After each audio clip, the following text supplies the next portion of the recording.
trimmer. Used for driving nails into wood and removing them with a curved claw, essential for carpentry and construction work. Used for chopping and splitting wood carpentry.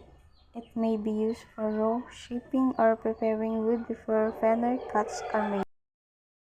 A manual cutting tool used for cutting wood into desired shape and size. It is commonly used in woodworking and carpentry projects.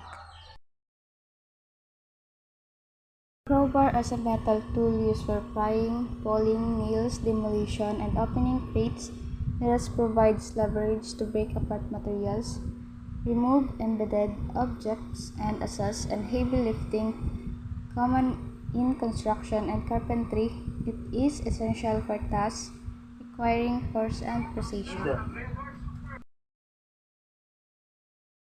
Tape measure as a flexible measuring tool used to determine length and height accurately.